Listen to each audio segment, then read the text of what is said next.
Pelaku jambret nasabah bank ditabrak korbannya di Rembang, Jawa Tengah. Ya, uang sempat jatuh berhamburan, namun pelaku masih berhasil membawa kabur uang hasil kejahatan setelah dijemput pelaku lainnya yang menguntit dari belakang.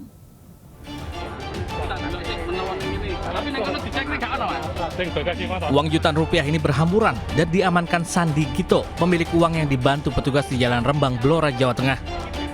Uang Sandi Gito berhamburan usai dirinya menabrak pelaku jambret yang membawa kabur uang miliknya sebesar 50 juta rupiah yang baru diambil dari salah satu bank. Usai terjatuh dan terperosok ke selokan, pelaku dibantu rekannya yang menguntit dari belakang langsung kabur meninggalkan motornya. Diketahui peristiwa bermula saat korban mengambil uang yang akan digunakan untuk membayar pekerja tebu. Usai mengambil uang, korban mampir ke sebuah toko dan meninggalkan uang yang dibungkus plastik hitam di dalam mobil. Pelaku yang telah mengincar korban bergegas memanfaatkan kelalaian korban.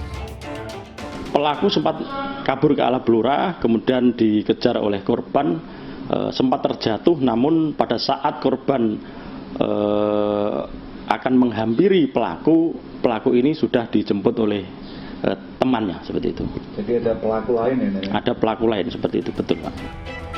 Polisi menyita barang bukti 1 unit motor milik pelaku. Kasus penjambretan ini selanjutnya ditangani aparat Polres Rembang.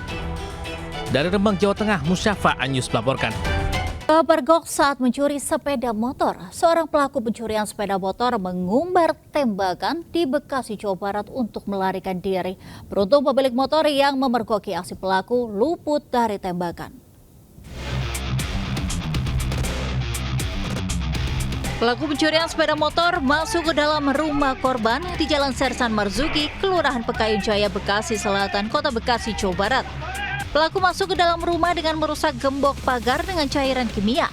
Saat pelaku membawa sepeda motor korban, tiba-tiba pemilik rumah terbangun dan berteriak maling.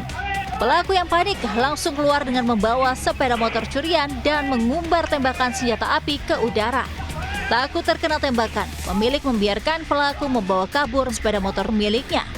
Diduga, pelaku memanfaatkan situasi lingkungan yang sepi. Kondisi lingkungan yang sepi dan kurangnya pengawasan pada malam hari membuat para pelaku dengan leluasa melakukan aksi. Berbekal rekaman CCTV, korban melaporkan pencurian itu ke polisi. Pak Haji dan Bu Haji belum tidur. Mereka akhirnya sadari bahwa ada sesuatu yang mencurigakan di depan sehingga langsung keluar, mengagetkan pelaku curanmor, sehingga motor yang satu yang NMAX itu tertinggal dan berhasil mengeluarkan Honda Vario. Di saat di depan pintu pagar mereka sempat mengeluarkan tembakan. Warga berharap pelaku segera tertangkap. Apalagi kasus pencurian di sekitar lingkungan setempat bukan hanya kali ini saja terjadi. Sebelumnya, spion mobil warga juga hilang dicuri pada malam hari. Dari Bekasi, Jawa Barat, Rahmat Hidayat, Anyus melaporkan. Seorang pencuri sepatu di masjid tertangkap basah marbot atau pengurus masjid usai pelaksanaan sholat Jumat. Pelaku terpergok saat akan memasukkan sepasang sepatu milik jamaah masjid ke dalam tas yang ia bawa.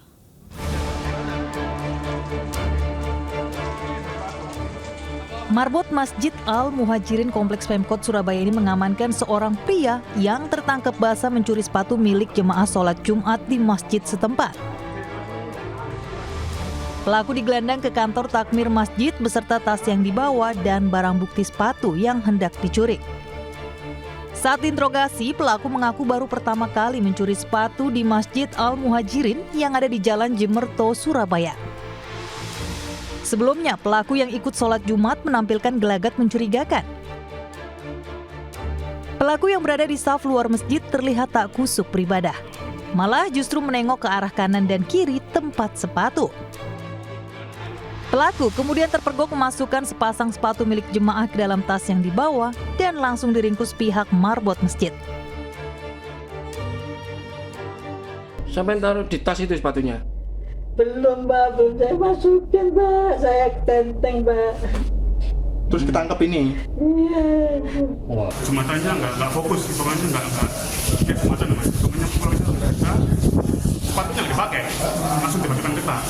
Otomatis kan juga udah ada inisiatif untuk ngambil barang.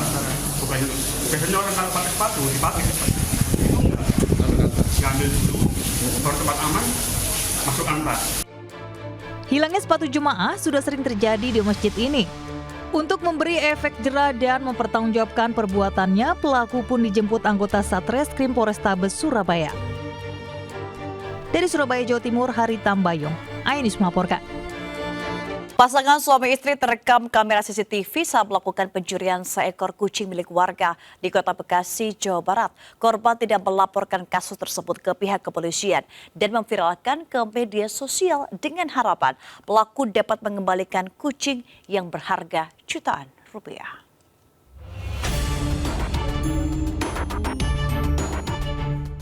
Dalam rekaman CCTV di Jalan Durian 2 Perumna 1 Kelurahan Kranji, Kecamatan Bekasi Barat, Kota Bekasi, Jawa Barat, nampak seekor kucing jenis Persia berjalan di sekitar rumah warga.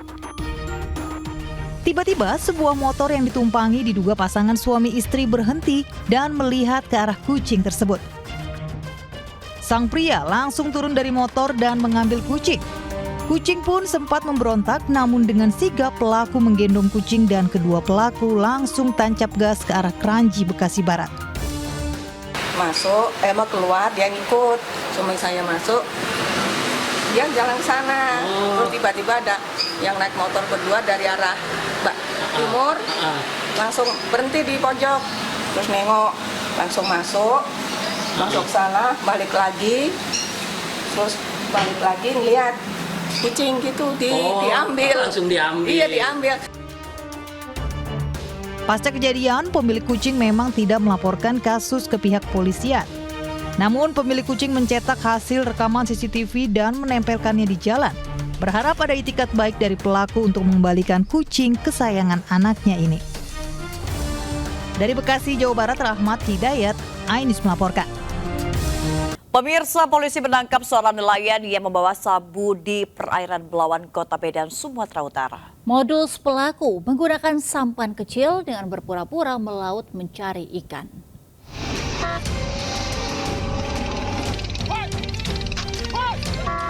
Inilah detik-detik penangkapan seorang nelayan IB 30 tahun warga desa Jaring Halus, Canggang, Kabupaten Langkat yang membawa satu paket narkotika jenis sabu menggunakan perahu tradisional di perairan Belawan, Kota Medan, Sumatera Utara.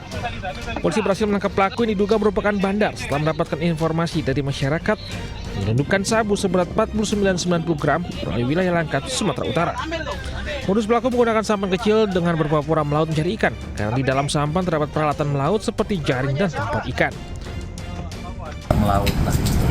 Jadi kemarin waktu dilakukan penangkapan oleh kapal kita, di sampannya memang ada jaring dan alat-alat. Kini pelaku mendekam di sel tahanan di Polerut Polda Sumut dan terancam hukuman maksimal 20 tahun pidana penjara.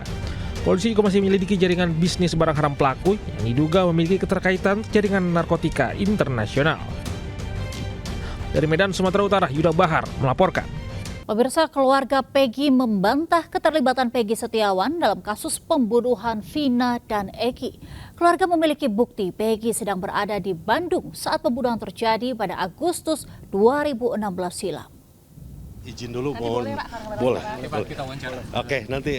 Ayah Peggy, Rudi Setiawan, mendatangi rutan Ditreskrimum Polda Jabar, didampingi kuasa hukum Peggy Jumat. Kedatangannya bukan untuk diperiksa, melainkan ingin bertemu anaknya Peggy. Rudi mengaku tak pernah bertemu Peggy lagi sejak ditangkap pada 21 Mei 2024 lalu. Diketahui Peggy ditangkap di Bandung, Jawa Barat saat bekerja sebagai kuli bangunan. Rudi juga membawa bukti yang menunjukkan Peggy bukan pelaku pembunuhan dan berharap anaknya segera dibebaskan. Iya. Sama sekali belum ada ngobrol sama Peggy? Belum ada sama sekali, semenjak penangkapan sampai sekarang belum pernah ngobrol. Kabar terakhir juga nggak tahu, Pak? Nggak tahu, iya posisi nggak tahu. Terakhir kapan, Pak, bertemu? Waktu sebelum penangkapan. Seorang pelajar di Lamongan, Jawa Timur, Jumat pagi mengalami kecelakaan. Ya, korban yang hendak sekolah menabrak kendaraan lain hingga terpental dan masuk ke dalam kolong truk dari arah berlawanan.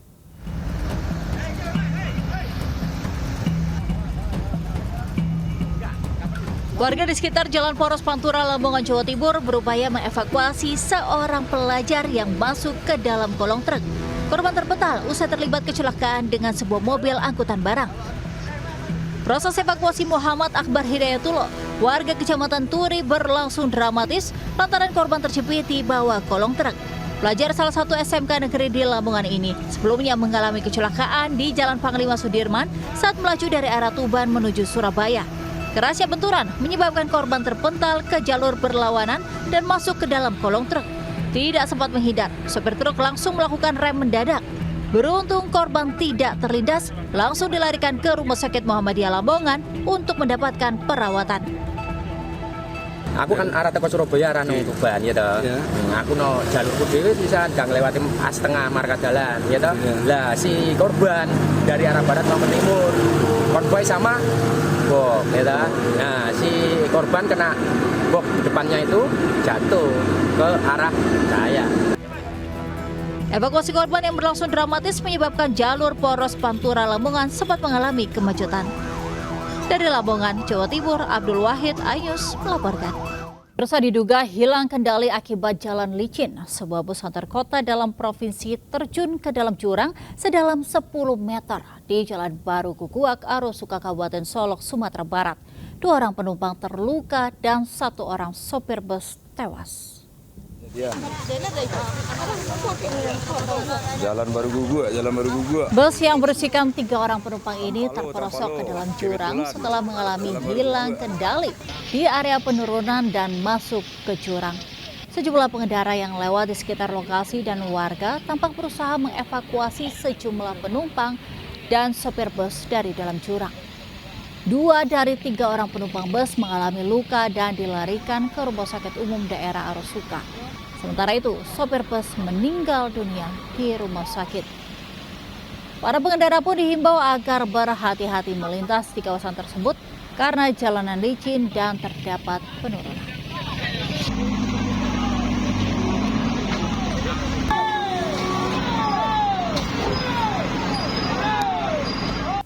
Sebuah truk hanyut terbawa arus deras saat banjir bandang yang terjadi di Sungai Kelingi, Lubuk Linggau Barat 1, Kota Lubuk Linggau, Sumatera Selatan. Ya, air tiba-tiba meluap sehingga sang supir tak sempat menyelamatkan dam truk.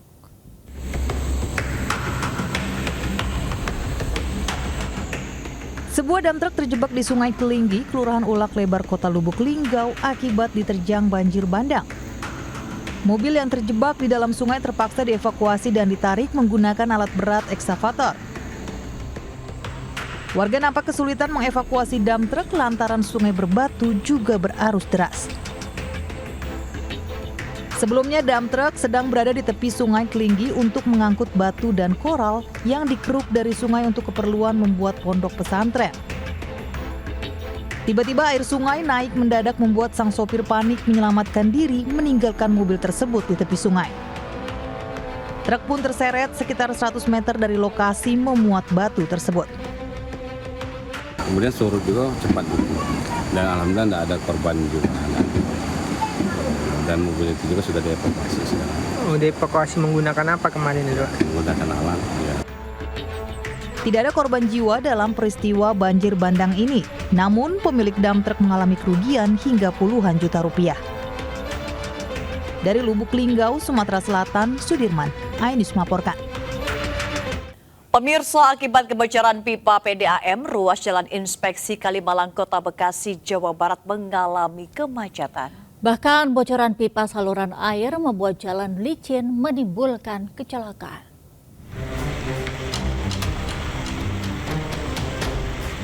Kemacetan yang disebabkan bocornya jaringan saluran pipa milik PDAM Parumda Tirta Patriot Kota Bekasi terjadi di ruas Jalan Inspeksi Kalimalang sisi utara, Kecamatan Jaga Sampurna, Kota Bekasi. Kemacetan yang mencapai 5 km lebih memaksa kendaraan roda 2 dan roda 4 melambat kecepatan dan harus berhati-hati karena kondisi jalan yang licin. Menurut warga, kebocoran terjadi sejak Kamis malam dan masih terjadi hingga Jumat siang. Akibat kebocoran pipa, sudah ada korban pengendara yang mengalami kecelakaan. Kejadian pipa bocor ini sudah beberapa kali terjadi di sepanjang Jalan Kalimalang. Dari semalam. Bocor ini ya, pipa ya? Tadi udah ada yang kecelakaan juga. Oh, ada yang kecelakaan? Ada mobil, motor traktor kayak? Iya. Sampai keguling atau gimana? Ambles juga. Oh, ambles. Nah, ini berarti kemacetan juga dari semalam juga ya? Dari semalam. Warga berharap pihak pengelola untuk melakukan perbaikan karena selain membahayakan pengendara yang melintas, tumpahan air juga akan mengganggu pasokan air untuk distribusi ke pelanggan. Dari Bekasi, Jawa Barat, Rahmat Hidayat Ayus melaporkan. Informasi lainnya, Gunung Merapi yang berada di wilayah Yogyakarta dan Jawa Tengah saat ini sedang menunjukkan aktivitas vulkanik. Gunung Merapi memuntahkan guguran awan panas hingga sejauh 1.000 meter.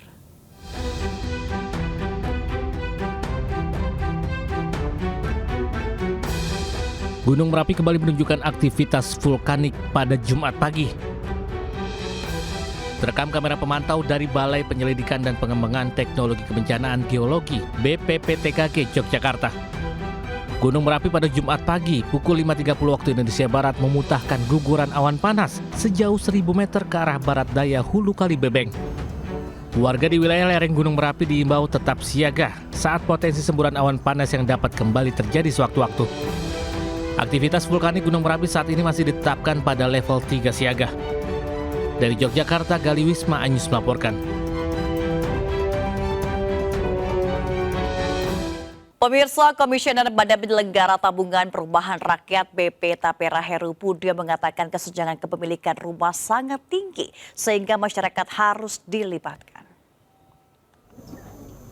Dalam konferensi pers di kantor staf Presiden Jakarta Jumat siang, Heru menyebut pembiayaan perumahan dari pemerintah dengan skema subsidi dan fasilitas pembiayaan lainnya hanya dapat menyediakan kurang lebih 250.000 rumah.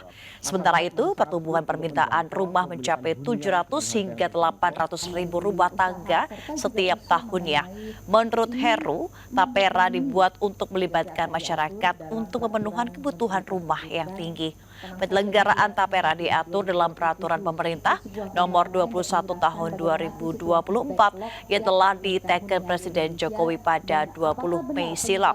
Heru menjelaskan dalam pasal 155 ayat 1 dijelaskan besaran simpanan yang ditetapkan sebesar 3% dari gaji atau upah untuk peserta pekerja mandiri.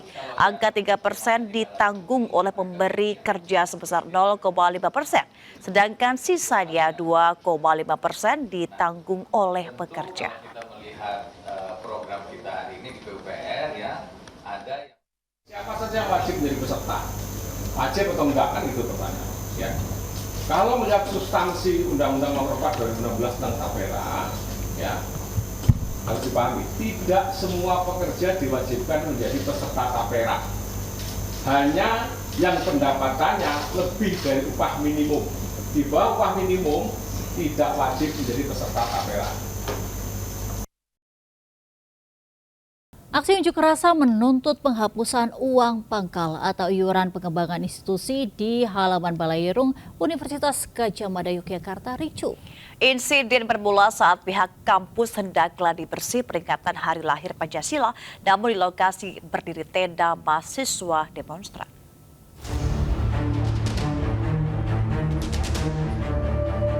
Ricuh yang melibatkan mahasiswa dan petugas keamanan kampus terjadi di halaman Balairung Universitas Gadjah Mada Yogyakarta Jumat petang. Mahasiswa yang sejak beberapa hari terakhir bertahan dan mendirikan tenda di halaman Balairung dianggap mengganggu jalannya prosesi gladi bersih upacara Hari Lahir Pancasila. Akibatnya petugas terpaksa membongkar tenda mahasiswa serta membubarkan aksi. Dalam aksinya, mahasiswa menolak kenaikan uang kuliah tunggal. Namun setelah pemerintah membatalkan kenaikan UKT, mahasiswa tetap bertahan dan menuntut penghapusan iuran pengembangan institusi yang dibebankan ke mahasiswa baru. Upaya dialog sempat dilakukan dengan Rektor UGM, namun hasilnya dinilai belum memuaskan demonstran. Universitas Gadjah Mada untuk membatalkan skema uang pangkal, baik itu SSPU, IP, atau yang lainnya. Sepakat ya teman-teman? Di semua jenjang UKT. Sepakat? Jadi saya sangat mengapresiasi gerakan yang kalian lakukan. Artinya ada sesuatu yang kita perjuangkan. Sebelumnya Universitas Gadjah Mada Yogyakarta menetapkan iuran pengembangan institusi atau IP sebesar 30 juta rupiah untuk mahasiswa rumpun eksata dan 20 juta rupiah untuk non-eksata. Dari Sleman, Yogyakarta, Heru Trijoko melaporkan. Pemirsa, kericuhan terjadi antara supporter Persib Bandung dengan warga di area pintu masuk Tol Perak, Kota Surabaya, Jawa Timur. Beruntung kericuhan tak membesar, ratusan polisi datang.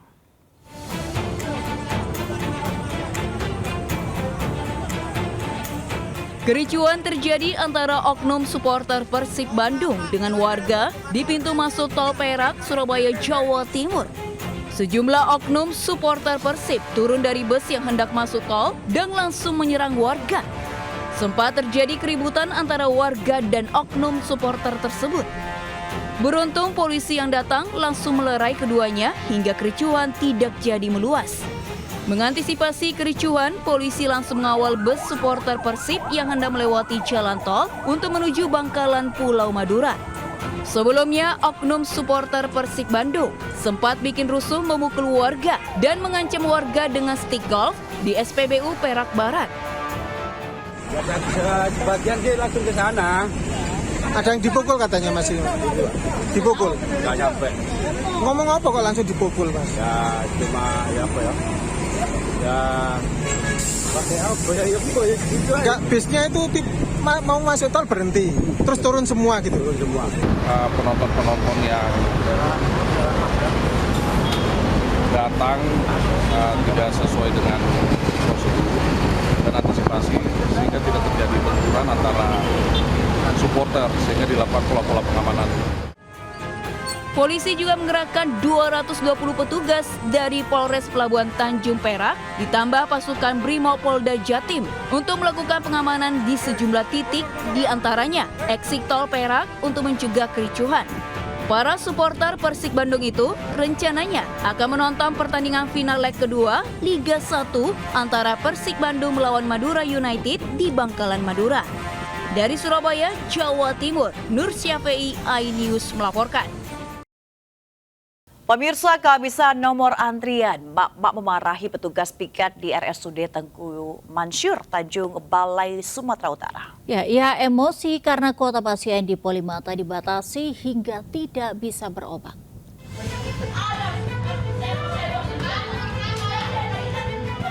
Seorang mak-mak memarahi petugas pelayanan nomor antrian di Rumah Sakit Umum Daerah Tengku Mansyur, Kota Tanjung Balai, Sumatera Utara. Ia meluapkan emosinya karena saat tiba di rumah sakit, nomor antrian untuk pemeriksaan di Polimata habis. Cekcok sempat terjadi karena petugas pelayanan pun tersulut emosi.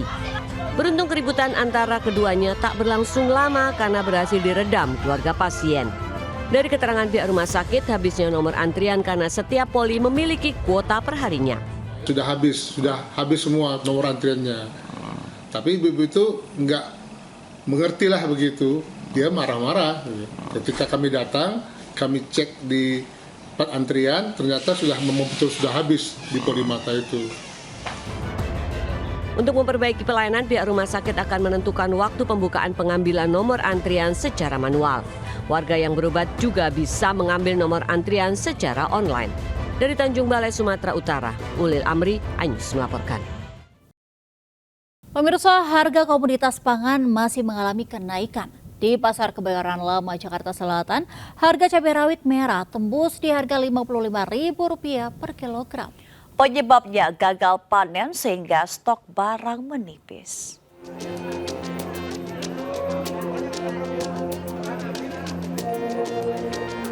Harga komoditas pangan masih mengalami kenaikan. Di Pasar Kebayoran Lama, Jakarta Selatan terdapat 3 bahan pangan yang mengalami kenaikan, yakni cabai, bawang merah, dan kentang.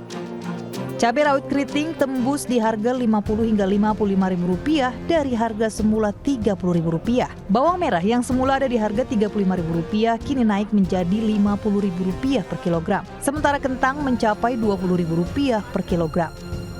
Kenaikan harga ini pun membuat konsumen mengurangi pembelian. Pengaruh gagal panen bisa. Kalau cabai soalnya luar Jawa nggak ada panen, jadinya dipak ke sono. Jadi pasokan kurang. Dulu kan dagang kan enak, rame, sekarang kan makin lama makin susah. Jadi pembeli itu ya ngeluhnya itu nggak sesuai sama penjualan. Ya kita mengurangi aja kayak bahan-bahannya untuk disesuaikan aja Kak. Oke, berarti ini lebih ke bahan makanan jadi gitu ya? Iya. Untuk kenaikan harga cabai merah dan bawang, pedagang menyatakan sudah terjadi sejak 1 bulan terakhir karena faktor gagal panen.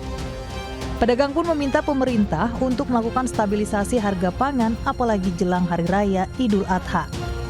Dari Jakarta, Dilami Aulia, Nadifa, Ainus melaporkan.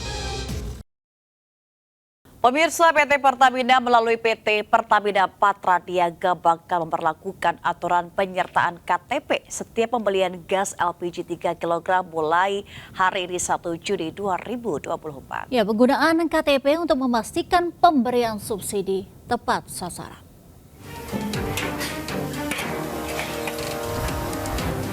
Pertamina Patra Niaga telah mensosialisasikan penggunaan pembelian identitas atau KTP saat membeli tabung gas 3 kg ke semua desa di Majalengka, Jawa Barat. Pertanggal 1 Juni, semua transaksi pembelian LPG 3 kg pun wajib menggunakan KTP. Kebijakan ini dinilai sebagai cara efektif memastikan subsidi gas melon merata dan tepat sasaran. Seluruh agen distribusi akan melakukan pendataan konsumen yang melakukan pembelian gas LPG 3 kg dalam aplikasi Merchant Application atau MAP. Setiap masyarakat yang mau membeli LPG 3 kg di pangkalan resmi Pertamina itu wajib menunjukkan KTP. Nah, jadi maksudnya itu biar supaya subsidi yang diberikan sama pemerintah tepat sasaran, benar-benar digunakan oleh masyarakat yang berhak menerima subsidi. Sementara di Kebayoran, Jakarta, salah satu agen gas membenarkan edaran pembelian gas menggunakan KTP, di mana setiap pembeli harus menyertakan KTP untuk pembelian gas melon seharga Rp16.000 per tabung. Kalau saya sudah berjalan, udah saya tarikin dulu KTP-nya sesuai dengan pembeliannya gitu. Jadi setiap orang mau beli pelanggan saya ambilin dulu KTP-nya. Iya, fotokopi KTP-nya. Kebijakan ini pun diharapkan dapat menguntungkan masyarakat kecil sebagai konsumen. Dari Majalengka, Jawa Barat dan Jakarta, Tim Liputan iNews melaporkan. Aksi protes warga terkait adanya gudang limbah kecap di Lewisadeng, Kabupaten Bogor yang mengakibatkan sumur berbau busuk. Seorang emak-emak alami kesurupan hingga histeris di lokasi aksi.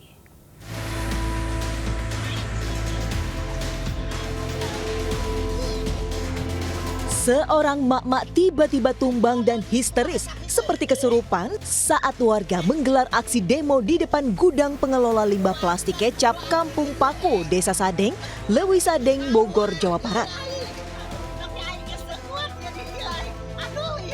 Aksi yang digelar ratusan warga ini menuntut pengelola limbah plastik kecap menutup usahanya. Limbah pabrik sendiri sudah masuk ke permukiman hingga menyebabkan sumur berbau tak sedap. Bahkan area sawah dan kebun yang teraliri air limbah juga menjadi tidak subur dan tanaman mati. Untuk memenuhi kebutuhan air bersih, warga harus membeli air kemasan galon dan dalam sehari bisa 1 hingga 2 galon. Warga pun meminta pemerintah serta aparat berwajib segera mengambil langkah tegas agar air bersih bisa kembali didapatkan dengan mudah. Dari Bogor, Jawa Barat, Wildan Hidayat, iNews melaporkan. Kita ke informasi seputar haji, pemirsa. Seorang jemaah calon haji tunanetra asal Tabanan, Bali yang berprofesi sebagai tukang pijat akhirnya bisa naik haji setelah menabung selama 12 tahun. Jemaah calon haji ini menyisihkan uang dari hasil kerja memijat yang digelutinya sejak remaja.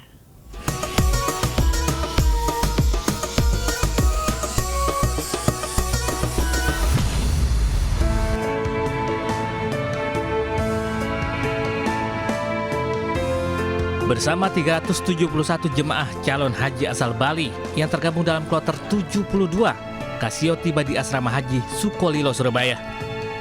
Jemaah calon haji tunanetra berusia 70 tahun ini akhirnya bisa berangkat haji tahun ini. Kakek 7 anak asal Tabanan, Bali ini sangat bersyukur bisa naik haji.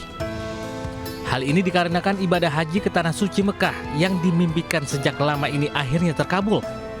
Sejak lama Kasio selalu menabung dari penghasilan memijat, dengan menyisihkan uang Rp25.000 untuk ditabungkan di tabungan haji sejak tahun 2013 lalu. Tiap kali memijat dalam satu hari, Kasio mampu melayani 5-6 pasien, di mana honor memijat pasien pertama hingga keempat digunakan untuk ekonomi keluarga, sementara honor pasien kelima dan keenam digunakan untuk menabung haji.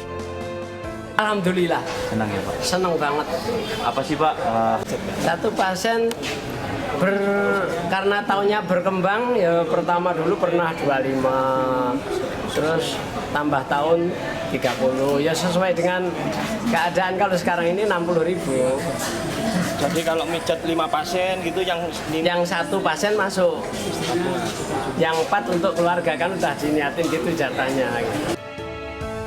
Sementara itu, pensiunan pegawai negeri sipil di Dinas Sosial Tabanan, Bali ini mengaku mengalami kebutaan sejak usia 2 tahun karena sakit panas. Dari Surabaya, Jawa Timur, Yuda Prawira, iNews melaporkan.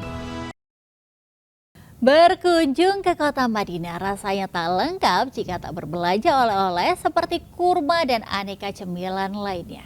Iya, selain pertokoan di sekitar Masjid Nabawi, pasar tradisional Kudor bisa menjadi salah satu alternatif tempat berbelanja.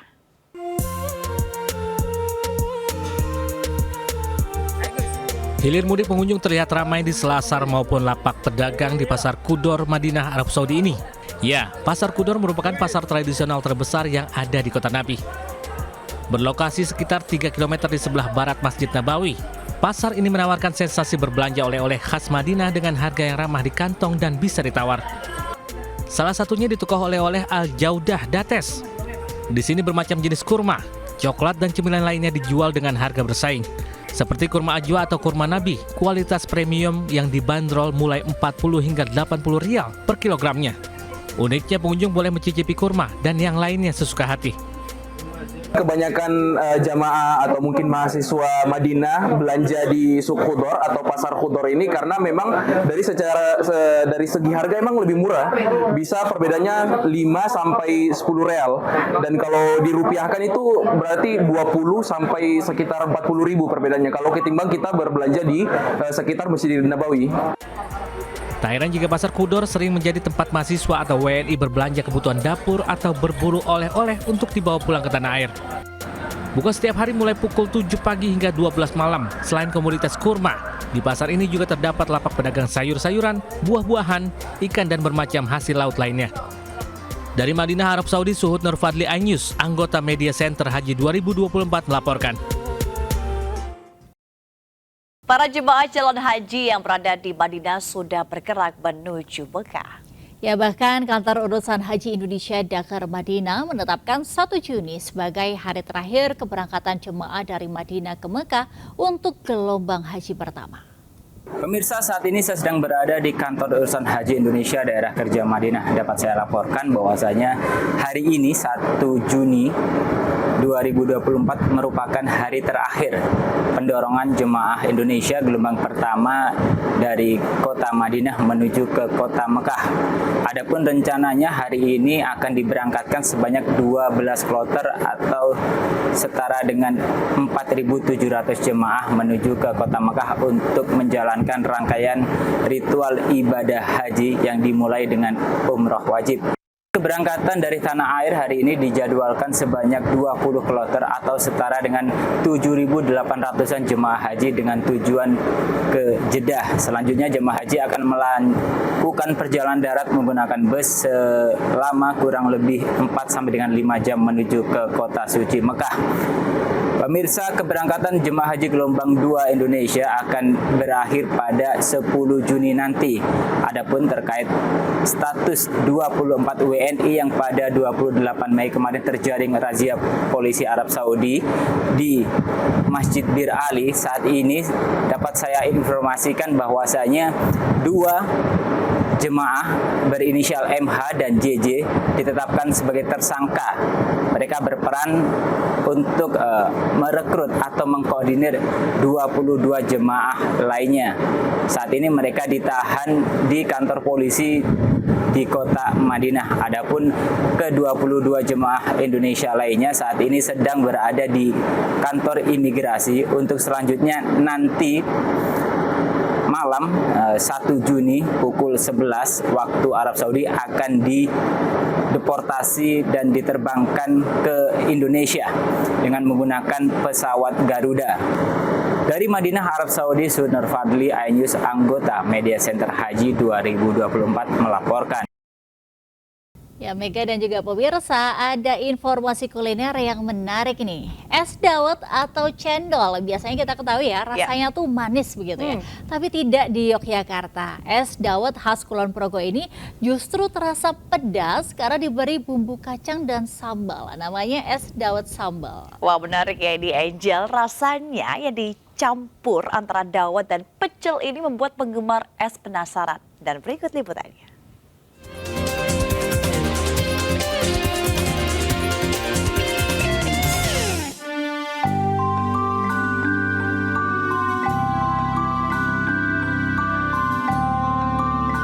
Tampilan dawet pedas khas Yogyakarta ini memang tak biasa. Campuran cendol atau dikenal dengan nama dawet di masyarakat Jawa ini biasanya gula dan santan. Pada dawet, sambal campuran ini digantikan potongan toge, tahu, dan sambal sebagai topping cendol. Meski terkesan tak lazim, rasa dawet sambal ini tak kalah nikmat. Campuran rasa pedas, gurih, dan manis membuatnya selalu diburu para penggemar dawet. Meracik dawet sambal ini cukup unik. Cendol diberikan topping, toge, dan tahu kemudian disiram sambal yang terbuat dari kelapa yang disangrai. Dawet sambal pun siap dinikmati. Uniknya meski disajikan dalam keadaan dingin, dawet sambal ini tidak disajikan dengan es. Di kota Yogyakarta, dawet sambal ini hanya bisa didapatkan di Pasar Ngasem di sisi utara alun-alun selatan. Enak mas, saya baru sekali tapi enak bener. Rasanya di mulut seperti apa? Manis, gurih, pokoknya nano enak banget. Saya sampai beli tadi tak bawa pulang. Ya sehari kurang lebih 100-an lah mas.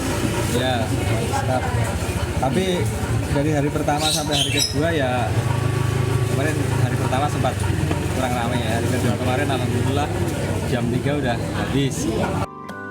Dawet sambal merupakan panganan khas Kulon Progo, salah satu daerah di selatan Yogyakarta.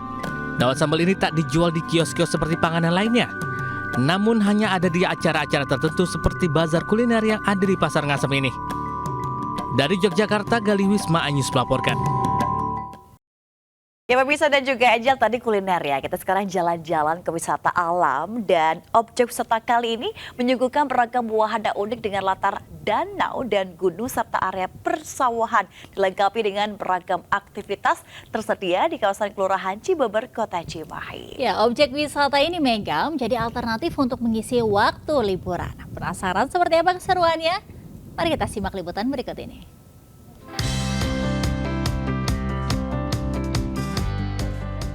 Mengisi waktu libur bareng keluarga, objek wisata yang menyuguhkan glamour camping atau glamping memang menjadi pilihan tepat.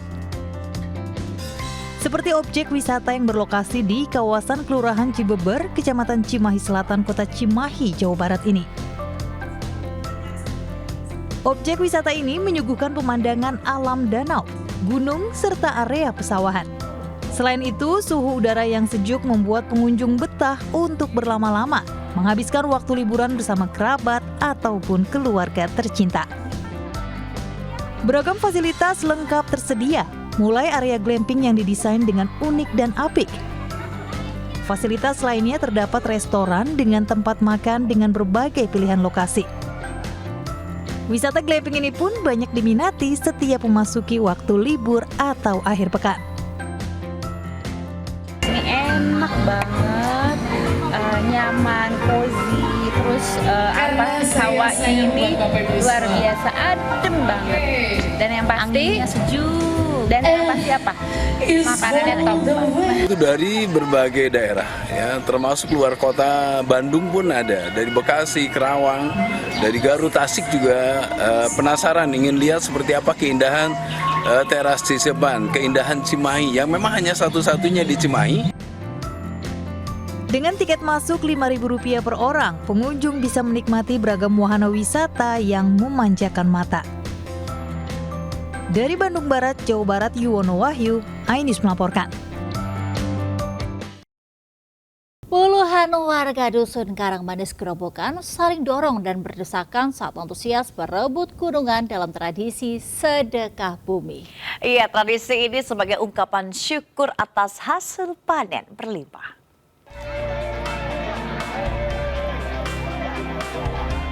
Beberapa anak dan wanita lanjut usia warga dusun Karangmanis, Desa Cingkrong, Kecamatan Purwoda di Gerobokan, Jawa Tengah ini terjepit di tengah kerumunan warga yang berdesakan berebut gunungan dalam prosesi sedekah bumi.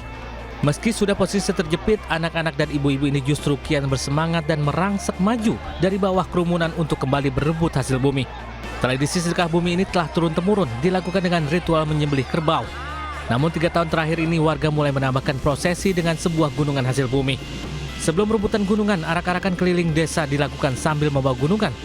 Setiap kepala keluarga wajib membawa nasi beserta lauk dari rumah, kemudian dikumpulkan dan dibagikan kembali ke seluruh warga. Sama ganda sama lombok. Berapa? Nanti dibawa pulang? Ya dibawa pulang nanti dimasak. Alah dikasih ayam biar sehat ayamnya. Cuman padi aja tadi ya? Iya. Ikut rebutan nggak tadi? Enggak ikut. Untuk kesejahteraannya warga, untuk kesehatan, untuk keikhlasan yang ada disedekahkan dari masyarakat untuk kita semua.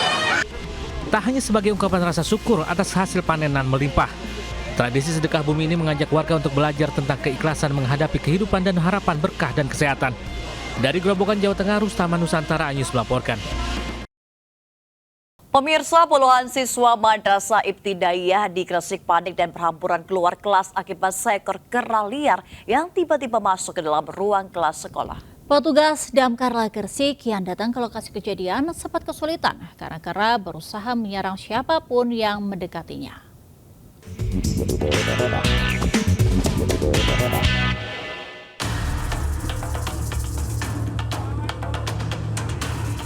Siswa dan guru sekolah Madrasah Ibtidaiyah Wali Songo, Desa Belajanarjo, Kecamatan Kedamaian, Kabupaten Gresik, Jawa Timur, digembarkan dengan kemunculan seekor kera liar di dalam ruang kelas.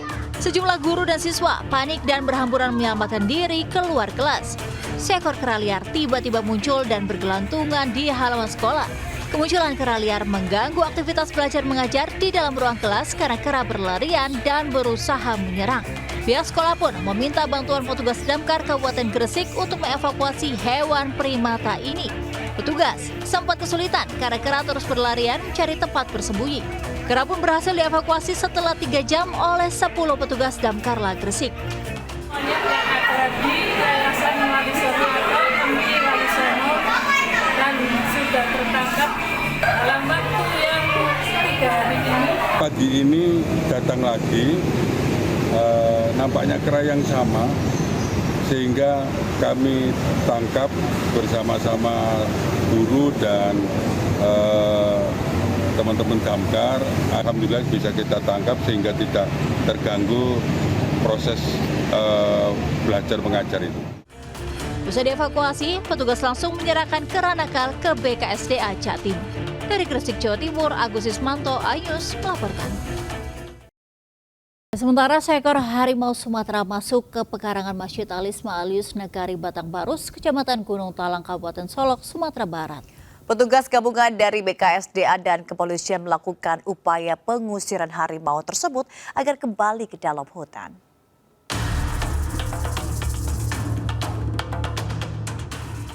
Dari rekaman CCTV, seekor harimau Sumatera memasuki area halaman Masjid Alisma Alius di Nagari Batangbarus, Kecamatan Gunung Talang, Kabupaten Solok, Sumatera Barat. Harimau Sumatera itu berjalan-jalan dan memantau sekelilingnya. Sempat tidak terpantau CCTV, harimau kembali muncul dan langsung menuju hutan yang berada di sekitar masjid. Pihak BKSDA Sumatera Barat membenarkan kemunculan harimau Sumatera tersebut. Diduga kemunculan harimau di permukiman warga akibat adanya aktivitas masyarakat yang memasuki area hutan. Untuk melakukan mitigasi konflik, kemudian memberikan edukasi kepada masyarakat agar masyarakat waspada dalam melakukan aktivitasnya. Nagari setempat bersama-sama untuk melakukan penggiringan satwa harimau Sumatera tersebut karena memang wilayah tersebut dikelilingi oleh hutan yaitu hutan kawasan konservasi SM dan kemudian hutan lindung. Bersama pihak kepolisian, pihak BKSDA terus berupaya menggiring kembali harimau Sumatera tersebut ke habitatnya. Dari Kabupaten Solok, Sumatera Barat, Budi Sunandar, iNews melaporkan.